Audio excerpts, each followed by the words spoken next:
میں گانا چاہتا ہوں جیسے پرندے گاتے ہیں، اس بات کی فکر کیے بغیر کہ کون سنے گا اور کیا سوچے گا۔ تم سمندر میں ایک قطرہ نہیں ہو بلکہ تم ایک قطرہ ہو جس میں پورا سمندر ہے۔ ہم سب کے اندر دو بیڑیے لڑ رہے ہیں، پہلا برا ہے دوسرا اچھا، جیتے گا وہ جسے تم کھلاؤ گے۔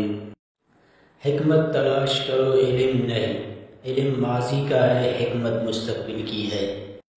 غم مت کریں، جو چیز آپ سے چھن گئی ہے وہ کسی اور شکل میں آپ کو ضرور ملے گی۔ سنو ورنہ تمہاری زبان تمہیں بہرا کر دے گی۔ جب آپ پیدا ہوئے تو آپ روئے اور دنیا خوش ہوئی، اب زندگی ایسے جیو کہ جب آپ مرے تو دنیا روئے اور آپ خوش ہو۔ آپ کا دل ایک سمندر کے برابر ہے، جاؤ اپنے آپ کو اس کی چھپی گہرائیوں میں تلاش کرو۔ ذہین انسان زندگی میں تین چیزوں سے دور رہتا ہے، جوانی میں ہوس سے، بلوغت میں جھگڑے سے اور بڑھاپے میں لالچ سے۔ تیرے سامنے دشمن اور ایک بیوقوف دوست کا ہاتھ ہو تو بہتر ہے تم دشمن کا ہاتھ تھام لو۔ میں جانتا ہوں کہ تم تھک گئے ہو، لیکن آؤ یہی راستہ ہے۔ سفر کی بدولت ایک غلام بادشاہ بن جاتا ہے، چاند بھی اگر سفر نہ کرتا تو اتنا خوبصورت نہ ہوتا۔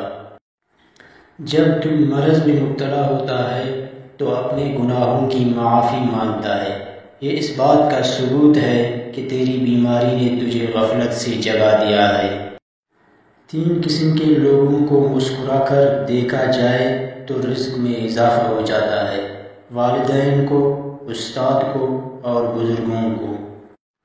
جب دل کی آنکھ کھل جائے تو پھر تو ایسا سمندر بن جائے گا جس میں موتی پیدا ہوتے ہیں۔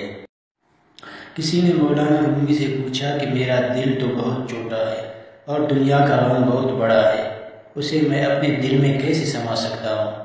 مولانا نے کہا تمہاری آنکھیں بھی تو بہت چھوٹی ہے، وہ تو ساری دنیا سما لیتی ہے۔ کم ظرف انسان دوسرے سے لیا ہوا ہیرا بھول جاتا ہے، لیکن اپنا دیا ہوا پتھر یاد رکھتا ہے۔ کسی بھی چیز سے پریشان ہونے کی ضرورت نہیں ہے، اے میرے دل، نہ تو یہ درد ہمیشہ رہنے والا ہے اور نہ ہی یہ زندگی۔ علم یہ ہے کہ آپ کو معلوم ہو کہ کیا کہنا ہے، اور حکمت یہ ہے کہ آپ کو معلوم ہو کہ کب کہنا ہے۔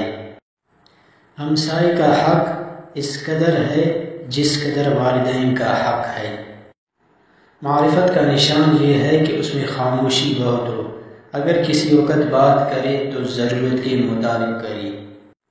اس انسان کا رزق کبھی نہیں بڑھ سکتا جس میں یہ دو عادات ہو، ناشکری کرنا، زنا کرنا۔ نیک لوگوں کی صحبت اختیار کرو کہ صحبت میں بڑا اثر ہوتا ہے۔ ان لوگوں کا رزق، دولت اور عزت ہمیشہ کم رہتی ہے جو دوپہر کے وقت نماز ظہر ادا نہیں کرتے۔ صبر دراصل یہ ہے کہ جو تکلیف تمہیں پہنچے تم اس پر آہ زاری نہ کرو۔ اللہ تعالیٰ اسے ولی بنا لیتا ہے جو بندہ یہ چار کام کرتا ہے، کم کھاتا ہے، کم سوتا ہے، کم بولتا ہے اور لوگوں سے میل جول کم رکھتا ہے۔ معزز بننا چاہتے ہو تو دوسروں کی عزت کرو، کیونکہ یہ کام معزز بندہ ہی کرتا ہے اور یہی انسانیت کا کمال ہے۔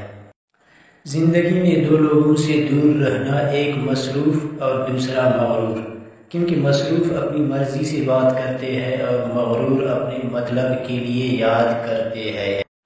اللہ کو خوش رکھنا ہے تو تین لوگوں کو خوش رکھو، غربا، مساکین کو، دکھی اور بے سہارا کو۔ پرندہ جب اڑنے کی ٹھان لے تو ہوا کو راستہ دینا ہی پڑتا ہے۔ بعض تکلیفوں اور پریشانیوں میں انسان کے لیے خیر چھپی ہوتی ہے۔ صبر ایک ایسی سواری ہے جو اپنے سوار کو کبھی گرنے نہیں دیتی، نہ کسی کے قدموں میں نہ کسی کی نظروں میں۔